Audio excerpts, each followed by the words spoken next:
Welcome, everyone. This is Mav Sports Take, episode 41, your weekly podcast for sports, business, and a whole lot more.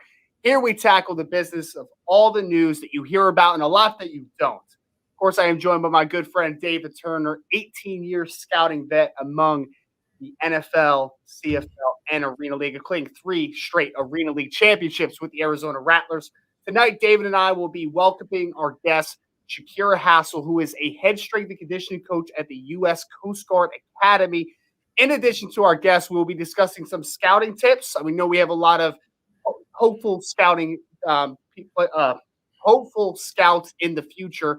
And as always, since we are live here on Twitter, YouTube, and Facebook, brought to you by Mav Sports, we will be taking live questions at any point in the podcast. Before we welcome our wonderful guest, and I'm really looking forward to kind of hearing her take, not only from the strength and conditioning world, but women in sports. David Turner, as always, my friend, how are you this evening? Doing well. Just another day in the neighborhood over here, just trying to get it right and get set for another great episode with you and enjoying the weather out here in Arizona before it gets too hot. It's already toasty, but it ain't that hot yet, so. What's the temperature right now in Arizona? I think we hit 92 today. Let me see. It's gross, dude. It's absolutely gross. It's not gross. It's beautiful. It was under 100. We're 93. 93. Tomorrow's 100. So, we're getting, then the rest of the week looks like about 97, flirting with 100 for the rest of the week. So it was like 75 today in New Jersey. It was fantastic, man. It was absolutely fantastic. Just walk around. I had the baby strapped to my chest earlier. Like, it's fantastic times, man. Absolutely fantastic times. And we have fantastic times every week on the show. So we want to thank you so much if you're listening live. Again, taking questions all night, whether you are via Twitter, YouTube, or Facebook. In today's world, everyone is looking for a leg up on their competition. But how do you gain that in the sports world? Simple, coaching. At Maverick Sports Consulting, we offer top-notch coaching to help you gain the interview skills you need when that call comes. You know that call you're waiting for, the one that will turn you from an amateur athlete to a professional one. Are you confident you can deliver in that conversation to maximize your time with the decision makers? No. Well, sign up for today for Maverick's interview prep, so you gain ground on your competition before you even get to the tryouts. MaverickSportsConsulting.com. Visit today. So, David, I know we're really excited to bring on our guests, so might as well do it right now, right? Let's get it, roll it in. We're bringing on Miss Shakira Hassel. We're honored to welcome her on. She's a head strength and conditioning coach for our U.S. Coast Guard Academy, one of a handful of women strength coaches that oversee football at a major university and also hold the title of strength coach. In addition to her career as a strength and conditioning coach, she was also a national championship football player herself, which we cannot wait to ask her about. Shakira, I appreciate you so much. Again, taking some time with us tonight. How has everything been going for you? Everything's going good. Thank you so much for having me. It's a Absolutely. pleasure. Yeah, no, I know we're really pumped. When David kind of set this one up, he was really excited. I know he's spoken very highly of you. So kind of to set the table for the folks out there that might not be too familiar yet, can you just tell our audience about your football playing career? What positions did you play, and you still sport the championship ring around sometimes? I brought it to Carolina when I was with the Carolina Panthers for training camp. I actually brought that ring with me, David, but I don't normally wear it. So I started playing in 2004 for Chicago Explosion. Chicago. I can't even remember the name anymore. Chicago Force. Sorry. There I played defensive end. I only played there 1 year because I started grad school after that. And then I went on to play for the Atlanta Explosion in Atlanta, Georgia, in 2006. In 2006, we won the national title in California, Sacramento, against Detroit. Now, I know that you're also a member of the Virgin Islands national basketball team. Is that right? I was, but I had a terrible accident the day before I was supposed to report there and ended up breaking a bone in my ankle playing pickup before I went to report, which I probably shouldn't have played pickup. So they tried to rehab it while I was there. It wasn't making a fast enough recovery for the tournament that was coming up, so I ended up not playing in the tournament. At what age did you start playing sport? And then second part of the question, what age did you know sports and this path that you're currently on it was going to be your passion and what you were going to follow through and your career was going to grow in? You know, my parents had me involved in sports since I was 5. My first sport that I picked up was swimming. They had me in swimming, and then that led to being in the all guys, all boys basketball league for a couple of years, and then I started to grow, and then my knees started to hurt, so they put me on the swim team for the YMCA, and I was on the swim team there and into high school all the way up until my senior year going to state for swimming. I was actually a city champion in the 50-yard freestyle in Chicago my senior year, and so that led to the state championship as well. And then after that, I just chose to play basketball in college at Beloit College in Wisconsin, which no one ever knows about. But okay, so where's that? Because yes, you're right. I've never heard of it. It's in Beloit, Wisconsin. It's a small private institution, D3. So I earned a lot of academic scholarships to cover playing for them. And then I don't have a lot of success when it comes to injuries, because when I was a junior, I tore my Achilles tendon, and that wiped out my college career. And then that's when the Virgin Islands national basketball team asked me to come down after I graduated from there. So I basically rehabbed myself and got myself back in shape playing wise, and worked with a overseas coach or former overseas player who helped me to get back into playing shape. And then after the whole Virgin Islands tournament where I couldn't play because I broke a bone in my ankle, that led to football. And so when I came back from the Virgin Islands, and at the time I lived in Chicago, I threw my basketball shoes one way and picked up cleats, and that's how I started playing football. And I mean, I really can't say I ever got injured playing football out of all sports. I just mostly got injured in basketball, so I didn't have great luck with basketball. Now, what's your tie to the Virgin Islands? So my father and his side of the family are from the Virgin Islands. Gotcha. Okay, and then so had you been there before the basketball camp, then to go down and visit family and stuff? Never, because most of the family is in the U.S. There's one uncle that's in Germany.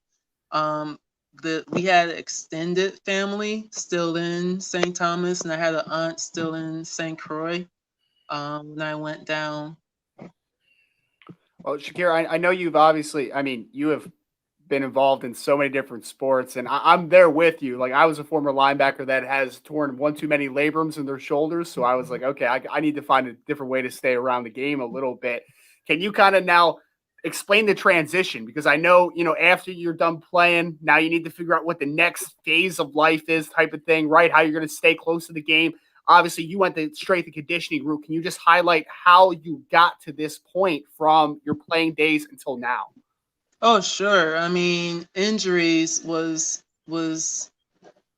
one thing that I dealt with a lot, and because I was at a D3 small school, we didn't have a strength and conditioning department that could have helped me get back to my sport, as fast and as safely as I could get back to it, and I told myself I wouldn't want any other athlete to have to go through this or have to experience not being able to play anymore because they got seriously injured and there was no one in place to help them get back. And I always knew I wanted to stay around sports. as a career. And first it was as an athletic trainer, but then I would only see the athletes if they were injured.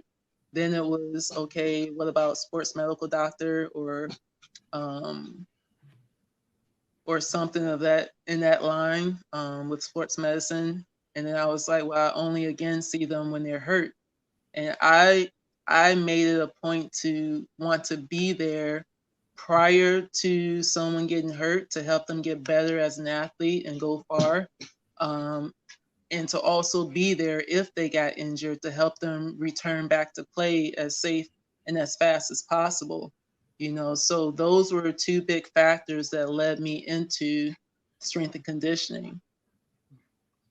And if you could look back on it for a second, I don't know if there's anything that you would maybe change or something that maybe would have helped you maybe even quicker get to the point of where you wanted to go. But looking back on it as a younger lady, maybe to a teenager, even before that, is there any advice that you would give to a younger version of yourself to help you along this career path that you've chosen? Of course. Well, strength and conditioning for athletes is more prevalent now. It's more expected. When I was a teenager, it wasn't something that was really talked about, amidst, the environment that I grew up in. My father always had me in the weight room learning how to do different things on machine equipment because he was a phys ed teacher at the high school level. And so he always introduced me to the weight room that way. But as far as knowing about my field, I didn't find out about my field until I had ruptured my Achilles tendon, and the men's basketball coach was telling me some of the things that I can possibly still do as a career, still relating back to sport. And he told me to start looking up strength and conditioning, as a career. And so that's what I started to do. And I realized that at the bigger institutions, they had already that department in existence. And like I said, because I went to a small D3 school, we didn't have a department like that. We just had a weight room. So all the training that I did was on my own, and if we would have had a strength and conditioning department, I would have known about that career field a long time ago. But if I had to talk to myself as a teenager, now with everything that's in existence now, I would definitely direct myself to a university that had a strength department so I can get familiarized with it more and experience a different world of training for sport, and it wasn't that many women in my field when I started out, so I wouldn't really know who I want to be, a protege of, because there was not that many Black females in the field itself, not let alone any females. It was mostly a white male dominated field when I got in. And ever since, I've been in the field, it's been more and more prevalent to see more women get into this field. Now, I know you've worked at IMG Academy, one of the dominant, forces in high school sports down in Florida and across this country. You've worked at Fort Bragg, right, as a tactical strength and conditioning coach. You have quite a journey to get to the U.S. Coastal Academy. But before we get to that, I really would like to say or ask you about being a Black female in sports. And like you said, the career you've chosen is been dominated by a lot of white males. Can you give us a little bit of a lesson? Help us learn a little bit about the road that you've traveled so our listeners can hear it coming from you on this road that you've had to travel through your career to get you to the Coast Guard Academy, and how it's worked from your angle and your eyes and your focus point? Well, it's been a tough road, and thank God, I had, my faith to rely on to help me to grow through this field and get through a lot of the challenges that I faced.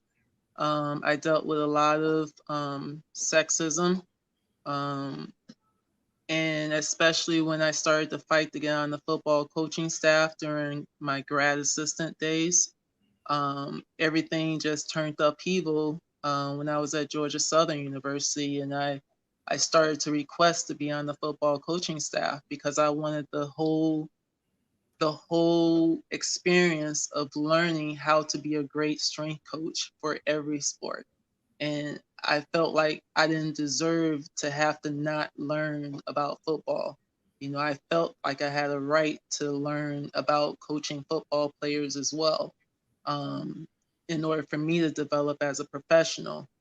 And, ever since I started to fight to be on the coaching football staff, that's when, things got tougher with the co-workers and the head coaches that I was working with because they saw that I was a female, so the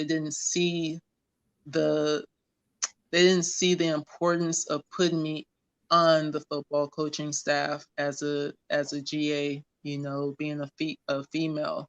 They just wanted me to work with like cheerleading or swimming or tennis, sports like that were the Olympic sports. And so I wouldn't give up. I continued to press on and ask, and they finally let me be a part of the football coaching staff. But they made my life really hard too. They expected me to teach 3 classes. They expected me to take 3 classes, and then they expected me to coach 3 teams, and then come in earlier to prepare for football and stay late to work with football as well. So they made sure that, they were trying to drive me out by adding more to my plate, because I started fighting for the football coaching position as well, or just to have the experience of working with football. So then I left, I transferred to Valdosta State University, and I met my mentor Michael Dosher, um, who I went directly to, and I said, look, I want to work with football. If I can't work with football, then I don't want to be here. I don't want to accept your graduate assistant ship, and I don't want to teach classes either as a punishment for being on the football you know coaching staff.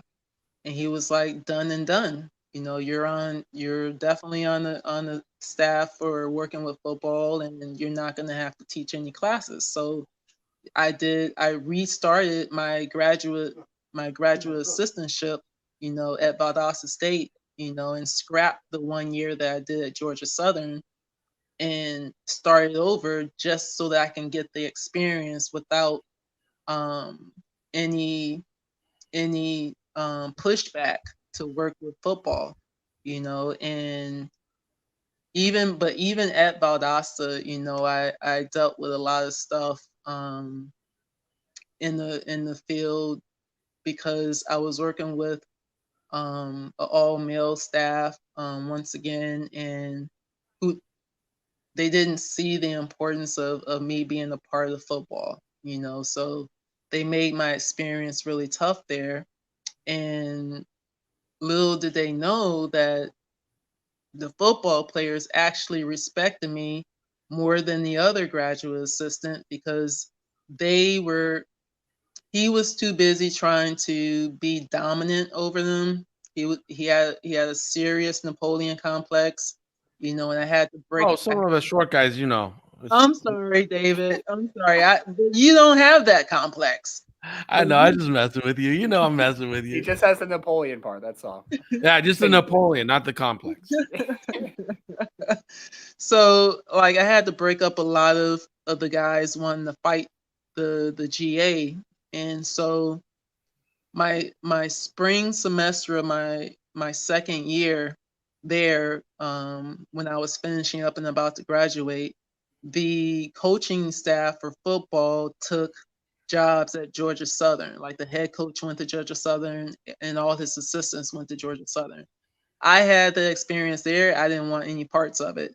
They took the male GA that worked with me there to Georgia Southern, and the football team, they wrote petitions. They wrote a petition, and every single one of them signed it and turned it into my head coach, saying that they didn't want me to leave.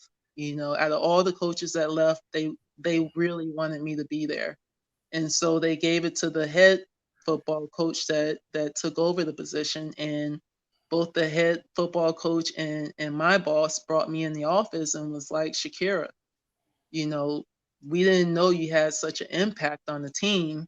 You know, they all wrote petitions for you to stay, but didn't write petitions for anybody else to stay. You know, Wow. and that made me feel really good and feel like I had a purpose, and it made me feel like I was on the right path, you know, because I didn't change my coaching style to fit all the other coaches' style, which was to be over dominant and, you know, to be really aggressive in their language and in their behavior towards the athletes.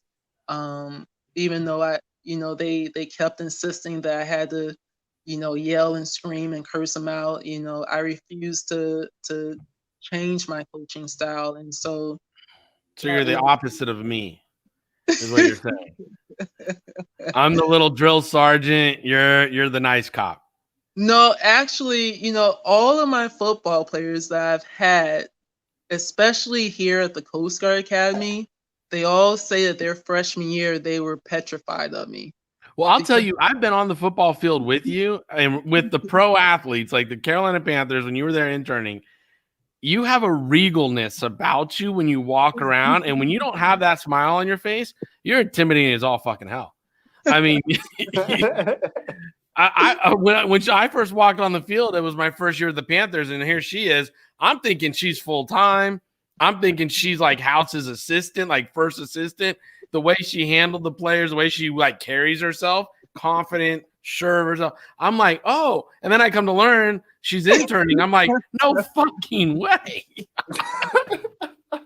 I mean, she just fit right in. And I mean, was it Ryan Khalil? I mean, was in your hip pocket because he was, you know, over there working with you like every day. And Ryan Khalil, you know, pro bowler, is just like, yep, I'm listening. Whatever Shakir says, I'm doing. Well, you know, one of my former football players was on the team too, Mario Addison. He was right. Okay. He was a former football player for me at Troy University. So, yeah, tell the listeners how you got to the Coast Guard Academy and then also let the young ladies that are listening and their moms and their dads understand how rare you are, because you're not just the head of football, but you're the head of strength and conditioning for the whole damn academy. Correct. And you hold those two titles. And I've tried to research how many other women, just women, not even black women, just women in America own those two titles. And I couldn't find many, but I remember the interview you did with us at the Panthers, and you said you're one of few. So help everybody understand how rare you really are. Well, you know, it is. It's just like what you said. It's a really rare position to be in, because, you know, even now, if I was, you know, when I apply just randomly to, you know, bigger universities to work on the football coaching staff, you know, they still have that no woman attitude, you know, despite everything on my resume, despite all my experience and all of that, you know, I don't even get a call back, you know, which baffles me because of all the stuff that I've done, you know. And I don't, you know, it's hard to give advice when we're still battling these issues. You know, the only advice I can give is to stay perseverant and steadfast in what you believe in and in what you want to achieve, and don't let anybody change that. Don't let the opinions of other people change what your focus and your purpose is. If you're determined to be a part of a program or to learn and then get the experience from working with a program or a sport, stick to it, fight for it, stand up for it. You're not going to be the popular one, when you start to stand up and fight for stuff, but in the end, it's going to open up doors for you, hopefully, women, other women in the field, run across, you know, athletic departments or head strength coaches or head football coaches and are welcomed, you know, they're welcomed into the program or into the arena where they want to give you a chance. They want to look at your credentials, without putting a face or a sex to, what you are. Just look at all I ask is just look at my credentials and base my credentials and qualifications, off of what I've done and compare it to the other credentials and qualifications that are submitted, you know, and pick from there. Don't pick based on the fact that, oh, they're male, with 2 years experience, not a lot of qualifications, but we're going to pick him because we don't want to pick her. You know, that's something that needs to change. Base your decisions off of qualifications and off of experience and off of recommendations that has been written for you and off of your hard work that you've put in to the field, and then make a decision. Don't make a decision based off of the fact that I'm a female, and you don't want or don't want to have a female interact with your players because you're scared that, a situation or a relational situation may occur.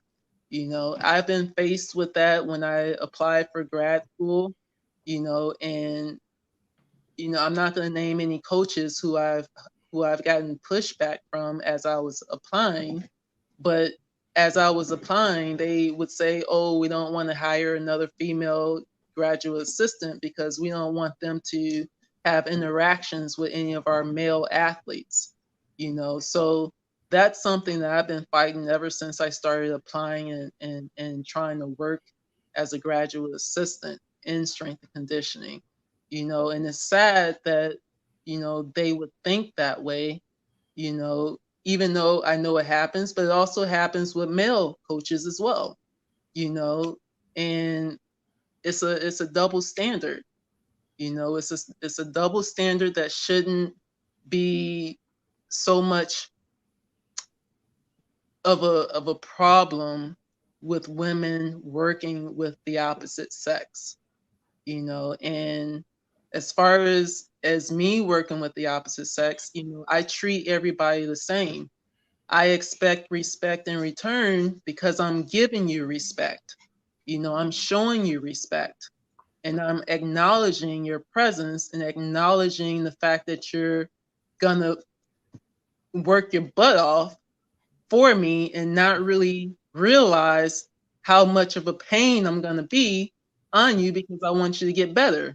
Like I said, I just had dinner with one of my graduating senior football players, and his parents knew about me, for the 4 years that he's been with me, because he will always call them and say how much of an impact I've made in his life and at the Coast Guard Academy, as far as, building up strength and getting stronger. But not only that, but being a mentor as well, and they really appreciated me, and these bonds that I build with my athletes, not just football, but across football and all the other sports, mean a lot to me, and I respect that position that I'm in, because I have an impact on these athletes, and I don't want to ruin that. Plus I don't ever want somebody to tell me, oh, you've been unprofessional in your career. You've had interactions, with the opposite sex, for the athletes or whatever. So I always remain professional, and I hold that to a T, because I know it will be quick for them to say you're fired, you know, versus a male who had, personal interactions with a female athlete. I was at Troy University, and one of our GAs, he was a guy, and the head coach let him date one of our tennis players who was an athlete of mine, and I was completely against it, but it was allowed to happen. Now, if it was me, I would have been fired. So that's the double standard that I'm talking about. Hmm. No, and it's I mean it's terrible that it exists, and I agree. It's just so prevalent, and like that story you just told, it happens a lot more than people would even understand, that double Yeah. standard and those instances. And I kind of wanted to, Shakira, for like the last little section, I kind of want to take it to the students that you work with now at the academy a Mhm. little bit, because I've had the fortune of interviewing a lot of athletes, specifically Mhm. football players, a lot of players that maybe went to Air Force or Navy or Army, so a military based institution. Mhm. And I know that being a student athlete is hard enough. I was there at one point, and Yes. balancing the academics with the athletics is hard enough. But being a cadet, if you could just give us a little glimpse into the challenges that some of these athletes face that you work with daily. It's not an easy path, for sure. Even I question, if I could have made it as an athlete at a military academy, because they not only have to worry about their sport, and training for their sport and competing in their sport, but they have to worry about classes all during the day, and interacting with their commanders or lieutenants or whoever's over them, um, and going, and still working and attending drills, for the Coast Guard, every so often, but still putting in time to work every day doing something as a Coast Guardsman, and when they're not in the athletic realm, when they're not in like lifting or practicing for sport, they're in uniform all day, so they're never at ease, unless they're by themselves in their room or talking with a friend, for a short amount of time. When they step out in the morning and start their day, it's always a high level of stress that they're going through every day, up until the time that they come and see me or go and see their sport coach for practice, and then right after that, they're back into the schedule again after practice, because now they have to eat at a certain time, you know, breakfast, lunch, and dinner, and they have to be back under, the authority of the Coast Guard, so they barely sleep, they barely get enough nutrition into their system to support what I do, in tearing their muscles down to help them regrow, um, and they're under a lot of stress with both the Coast Guard responsibilities and with the class responsibilities. No, I know. I used to scout at the Air Force Academy, and I'd ask the athletes one of the questions, "What do you do in your off time?" They're like, "Sleep." Yeah. They're like, we just go to sleep because we eat and we sleep because there's just not enough time to do all that, plus the football, plus the drills, plus everything else they're Mhm. doing. And we obviously applaud you, and we applaud these young men and women that are going to the Coast Guard Academy to safeguard our coasts and our country. And, honestly, we're thanking you for your service to making sure that while they're under your tutelage, you're preparing their bodies to defend our country for us and to defend our borders. But really quick, what's next for you, Shakira? Is it NFL? Is it big time power football? I mean, is there another move? Is this your retirement job? You're going to stay there? Tell me. So David, I've always been trying to get you to get me hired somewhere. you all I need to get from you is a phone call saying, Shakira, come on up. Yeah, I know. If I had that power, trust me, it would be a simple phone call. Be like, come on, girl, we got to go. We got shit to do. And I know her answer would be, okay, where am I going? Yeah, it would be. And it would definitely work now. Because, I think when I got to the Coast Guard Academy, I was asked by the athletic director to build a D1 caliber strength and conditioning department because they didn't have one, and so 6.5 years ago, I built this department and I established a culture for it, and I established an expectation for it. And, it's grown from ground zero up to like the Empire State Building. They just built another strength and conditioning facility compared to what they originally had. They had a room with 8 racks, officially before this year.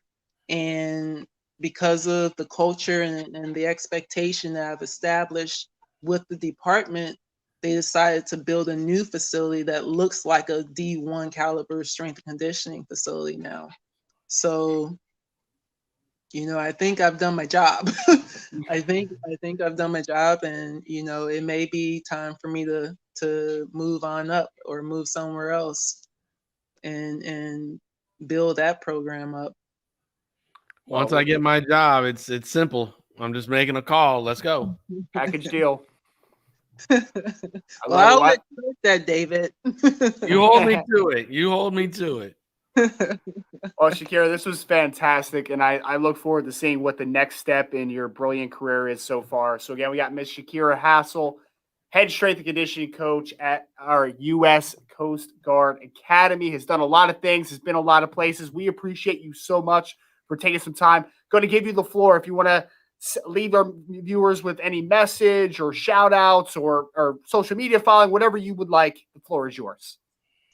Well, I just want to say, every day should be a day of gratefulness, and appreciation to the one above, to God, especially for helping yourself to get better every day that you live in something. It doesn't have to be necessarily athletically or in the weight room. Just focus on getting better at something in order to improve who you are as a human being.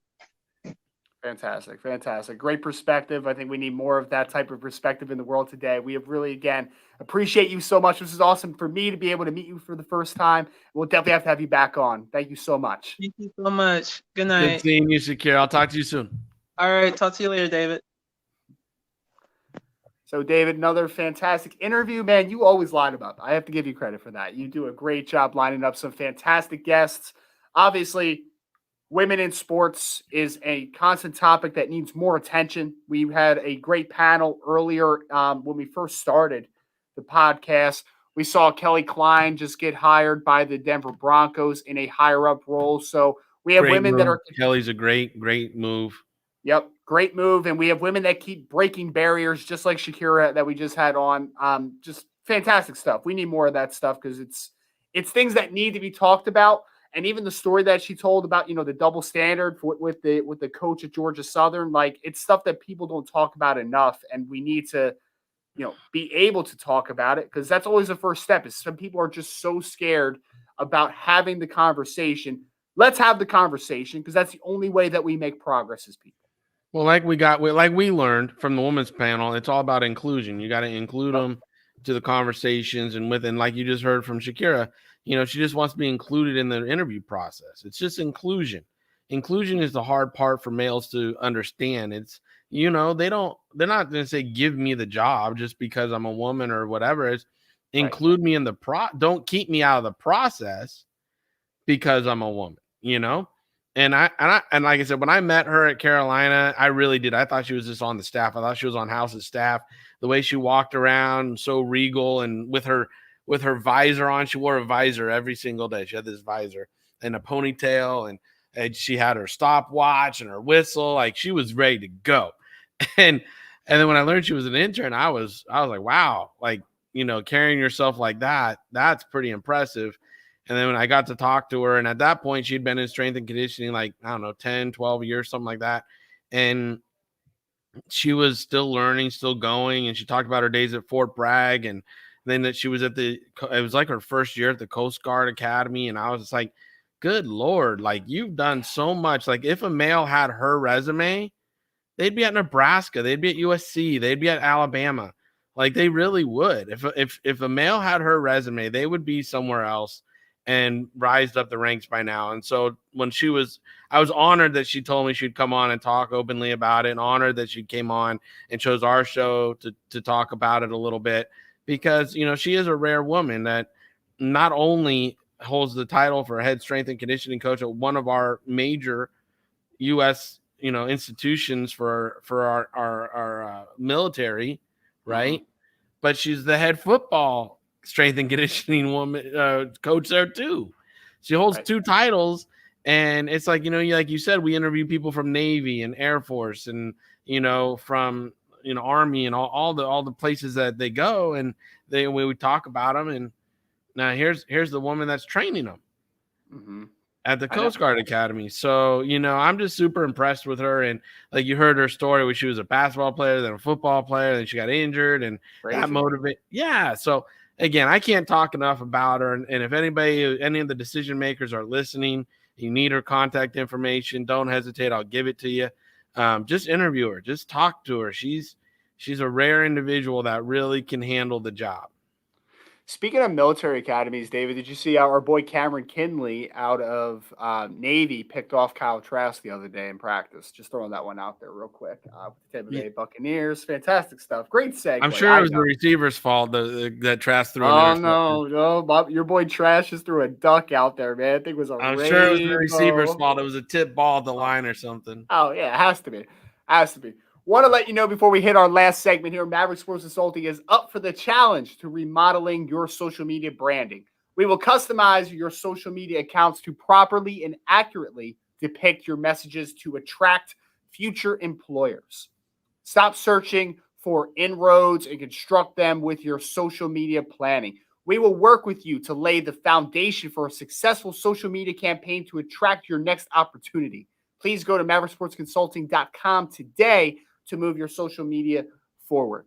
So, David, speaking of moving forward, we're fresh in the 2022 NFL draft process. You know what I'm saying? So, with not even June. It's happening, man. It's always draft season, baby. So, with your experiences, 18 years in the Arena League, National Football League, and up there in Canada, and my excitement over 2022, I felt like we should start kind of putting a little bit of advice, a little bit of tidbits, some secret sauce to scouting into some of these podcasts, okay? So our last segment here. This is the secret sauce segment? The secret sauce segment, baby. I like that. I might secret sauce segment. Here it is. Secret sauce segment. We're going to be talking about evaluation. Spice it up, baby. Spice it up. Evaluation tips for offensive linemen. So we're talking offensive tackles, and then we're talking interior linemen, including guards and centers. So, David, offensive tackles, let's start there. When you're evaluating an offensive tackle, you flipped on the film, David turns in his dark room, he's got his sandwich to the right. I don't know what type of sandwich it is. What are some things? Salami sandwich, ready to go in the dark room. What are the first things you're looking at when you're evaluating an offensive tackle? Pad level, foot quickness, bend. You got to look at power, strength, punch, how they carry their hands. If they carry their hands low at their hips or if they carry them up ready to punch. If they're, if they have to load their hands, which means move them back before they can move them forward, or if they can punch in a short area. Yep. And then press and extend and lock on, and as I call it, clamp and control defenders when they're coming at them. Those are some things that are our keys to me, the foot quickness, balance, body control, because you're going to have to redirect at some point. Can you stop your momentum one way and redirect your foot the other way without opening up, an interior rush lane by having a weak interior post leg where they can push your inside shoulder and just get to the quarterback easy because you're off balance, your pad level's too high? Or do you stick your ground? Can you stick your foot in the ground and redirect forward, either driving them back towards the line of scrimmage or through the pocket, clearing passing lanes for your quarterback to fill behind you, or escape pocket behind you? But it starts with footwork, bend, and pad level. So, if they have those three things out the gate, they really grab my interest, because I know those three things are actually rare for offensive linemen. It is. And the pad level part for me is really big, because offensive tackles, we're usually talking about longer guys, right? Usually the pad level is a little bit of a tough thing to master when you have those long levers. I have a question for you, because I used to love Mike Mayock when he was on NFL Network. He was pretty entertaining. I'm sorry. He had some good sayings. I know. It is what it is. John Gruden's ruining his you're legacy. Young, easily influenced. Ruining his legs. So he used to have the funny sayings. Have you ever heard in a real scouting department someone say he had sand in the pants, or he needed sand in the pants? No, I didn't think that. very much. That's not a phrase I've heard. No. What Now, do we call I it? did What do have we call it heard in the NFL? from our friend James Kirkland before, he ain't Yeah. instant coffee. And I know he hasn't trademarked it yet, but he needs to, because I steal that line from him all the time.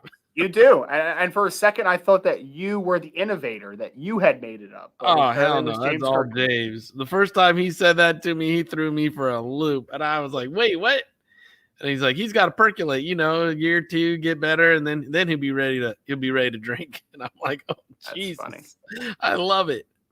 That's funny. So my quick take on offensive tackles, I want to get to the interior, so we're not here forever, because I know we could just talk about offensive tackle recruiting. Well, right tackle, left evaluation. tackle, run blocking, pass Right. blocking. We could go. You and I taught a class about it. So. Right. So we're talking thresholds. We're talking about arm length. We're talking about height. We're talking about weights. We're talking about all those things. But a couple key things that I always watch for is, one, flexibility. David talked about balance a little bit. He talked about ability to sink your butt and then have good pad level. That's all part of flexibility. If you are tight and you are stiff as a board, those things are just going to be difficult for you. So flexibility for me is huge. And then core strength. I know you mentioned it with grip strength a bunch, right? Being able to create a ton of power in a very tight space, both as a punch and when you are using your post leg to cut off those inside moves. So those are a couple things that I really look at a bunch. And then I really think that one thing that needs to be talked about a bunch at offensive tackle, at least, unteachables. You're talking about the technique. Technique can always get better, but the talent that we have seen at offensive tackle over the years, from the Jason Peters of the world, from the Lane Johnsons, from the Tyron Smiths. I always bring this up because I think people just underestimate this so much. They see these big guys and they're like, oh, it's just a big guy. That's all he is. But these dudes, I mean, honestly, David, like pound for pound, best athletes on the field sometimes, right? Like defensive ends or offensive tackles, man. Like these dudes are running 4.7 now at 300-something pounds. Like it is absurd.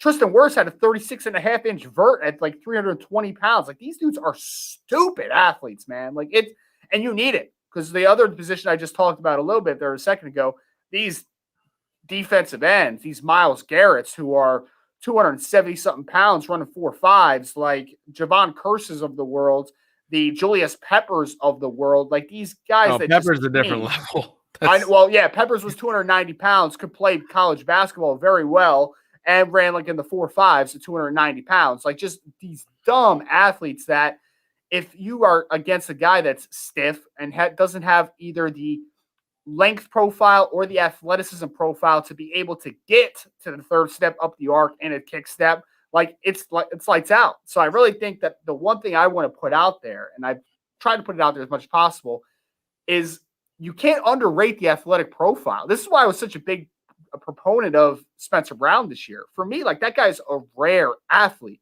These guys now that are the best of their position, they're rare. Like you talk about the best guys that have ever played it, even going back to, the Flozell Adams of the world, the Orlando Paces, the Jonathan Ogdens, the Jackie Slaters, like all these guys are ridiculous Walter athletes. Jones. Walter Jones, Willie Roaf, all these Jumbo guys. Elliott. Right. Willie all these guys Roaf. are not good athletes. They're not Munoz. solid athletes. Anthony Munoz. They're not good athletes. I can keep They're going. They're not solid athletes. They are rare athletes. And that's why the unteachables, the athleticism, the length, the size can't be understated for that position. No, and what's really crazy to me when I watch them is the twitchiness at such a big size and long person that we're seeing. I remember watching Shaq play basketball for the first time. I was at the Miami Dolphins. We happened to get owner seats, was like 2 rows back from the baseline, and they were playing the Boston Celtics, I think, and he was on the Heat. And so we went and we watched him. When that guy drop stepped for the first time and went to the hoop, the quickness and the shoulder turn and everything, I'm like, a man his size should not be able to do that. Right. Like, that's just not fair. Like, not only is he big and he's powerful, but then the twitch, the quickness is there. And that's just so unfair. That's just not okay. Unteachables, baby. He just has that. Even when Shaq got big and got way too out of shape, like he still had it. Like it was just, it's ridiculous. He only needs it 7 times a game, and then he he can recall it and get it, and it's ridiculous. And again, like you're saying, like with these stretch zone, outside zone runs and stuff, having more of it makes more sense, and lengthiness and creating creases for these, even smaller running backs than we've seen. I mean, we don't have a bunch of Adrian Petersons running around back there anymore. And Ricky Williams. I mean, a lot of these guys are getting shorter and quicker, and all this these zone schemes are taking over the world. So it does become more athletic. Players do better, and we saw, like you said, Worf this year down in Tampa be like probably might have been the best offensive tackle rookie at right tackle. Yeah, I know it's right over left, but still, I mean, he was phenomenal this year with what he did down there. So, for me, I was just like, I'm with you. I mean, the unteachables are crazy, but if you have solid technique, as you grow as a player, your technique takes over, and that, because then you learn, you get vet smart, as I call it. You get vet smart. So when those young bucks think they're going to beat you upfield, you just chop their leg down. When those young bucks think they're going to come back inside on you, you just punch them so hard they're off balance. Like, you get vet smart, and that technique carries you, just like on your team, the left tackle down there, the Rams. He's Whitworth.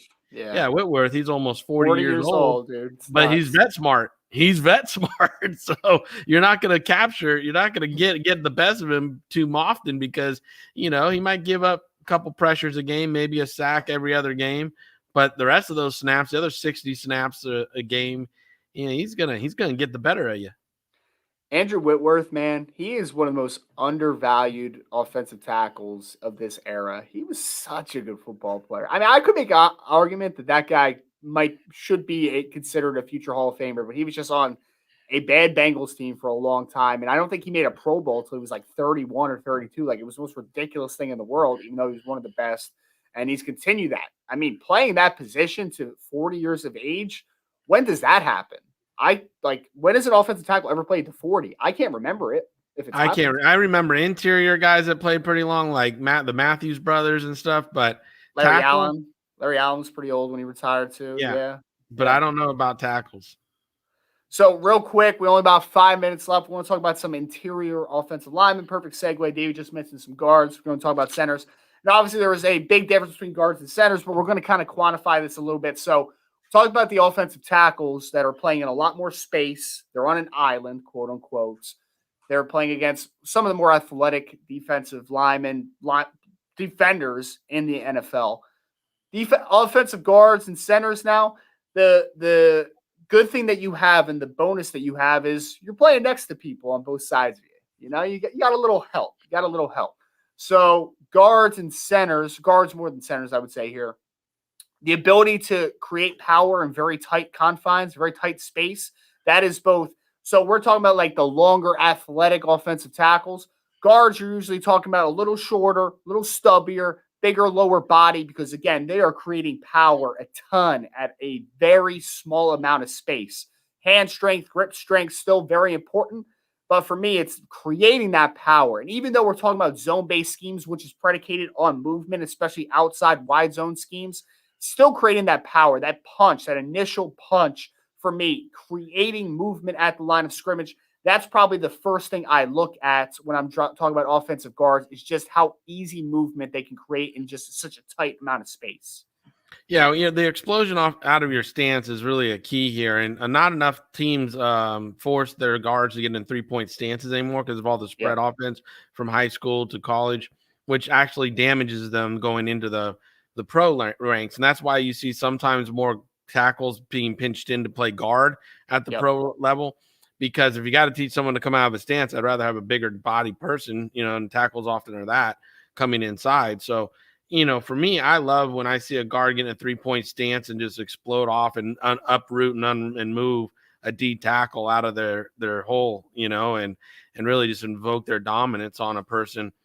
But like you said, it's about the punch and power they can generate in a short area. But their short area quickness and their spatial recognition is really key, because when people inside, you got blitzing linebackers, you have twisting tackles, you have games being run on you a lot more than on the edge. So therefore, you really need to have good spatial recognition to know where people are coming from and then react to it.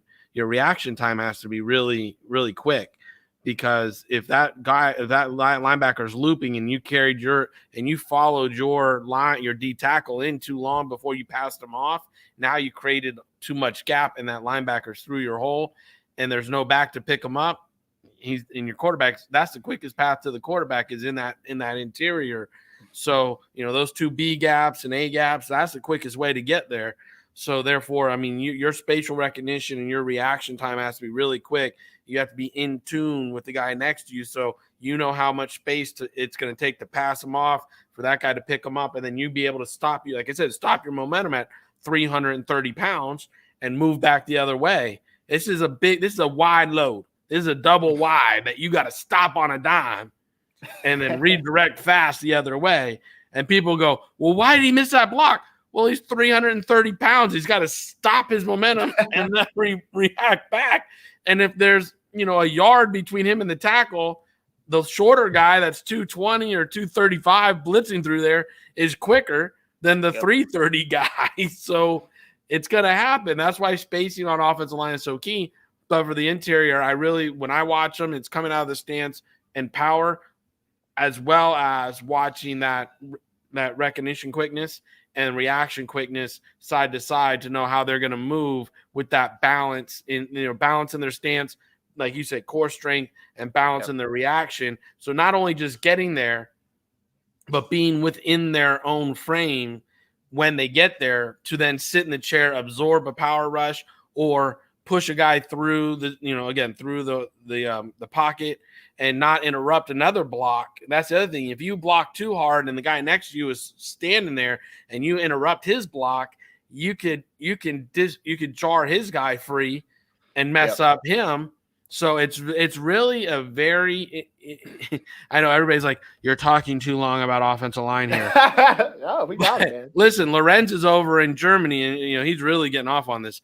But for me, you have to really be understanding the interior offensive lineman, because you're in a very tight quarters. You're in a 3x3 box, and you don't want to interrupt the guy next to you to knock him off his block, and you got to guard your own space and your own gaps. And if you mess that up, it's the most direct path to the quarterback to take him off his spot, make him escape, and make him ad lib. So you got to hold your ground. It's when you find a good guard, like the guard up in Quentin the Colts. Nelson.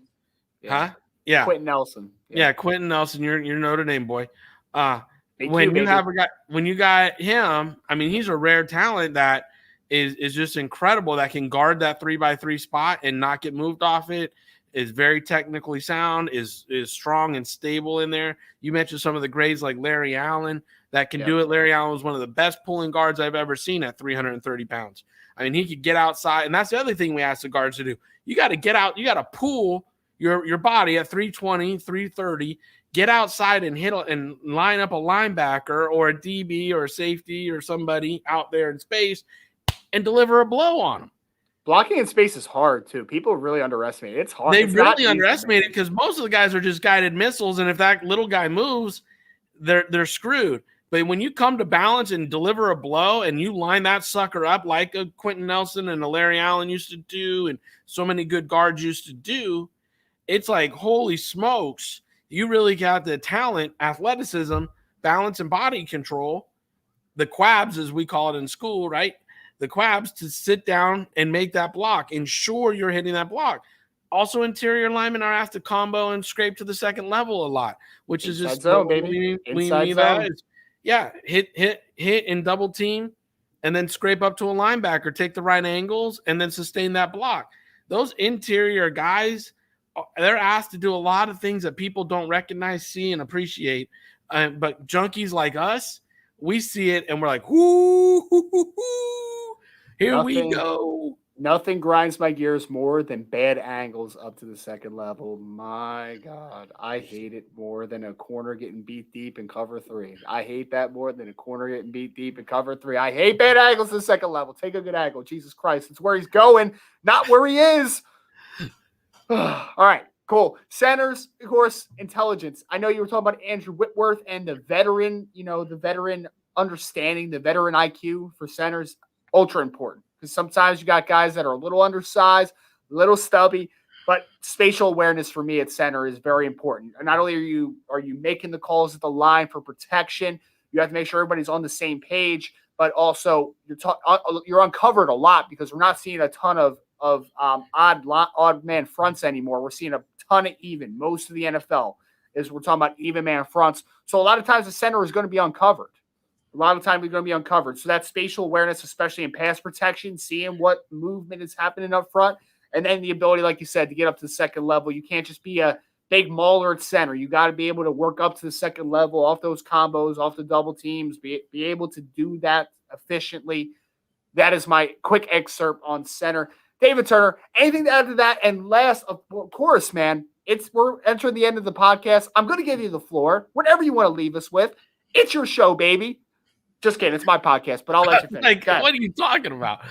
No, but for centers, yeah, like you see Alex Mack going to San Francisco, and he's going to play late into his career, and Jeremy Newberry played late into his career, and different people. Centers can last a little bit longer when they're that good because of this. They're not covered all the time. They're often helping. They're not, one-on-one blocks. And if they are, it's just for a quick second. It's not like the sustain that the other four have to do.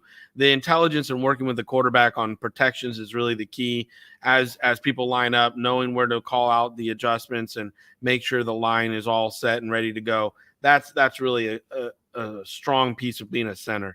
So for me, when you're looking at center, it's intelligence and it's anchor, because you don't want the middle guy getting pushed into the quarterback's lap like he's on roller skates. But if they have intelligence and anchor strength, you can do a lot with that center for sure. At the end of the podcast here, I just want to thank everybody. I want to thank you. I want to thank Shakira. I want to thank One Institution, everybody that supports Mavs and works with us, because without your support, we wouldn't be here and we wouldn't be around to do this each and every week. And we love bringing you guys the business of football. And tonight you got to hear, a really motivated young lady that's you heard her call me out, say she's been waiting for me to call her. I got to get the job first, but right. Once I get the job, I got to make the call. I'm on record now. But it's just talking about what happens inside football, inside sports, inside locker rooms, and inside decision-making. And I hope all you enjoyed it and appreciate it, because it's about equality, and equality means inclusion. And if you don't have inclusion, you'll never have equality. Yep. So I would like to also send a shout out to Shakira Hassel. It was a fantastic interview, a fantastic perspective. Always love talking ball with you, of course, Mr. David Turner. We have some big announcements coming over at Maverick Sports Consulting. Make sure that you check us out on Twitter, YouTube, Facebook, wherever you get your information. We're at Mav_sports specifically on Twitter. We thank everybody that was able to stick around with us. We will be back again, same time, same place next week to dive deep into the inner workings of the sports worlds.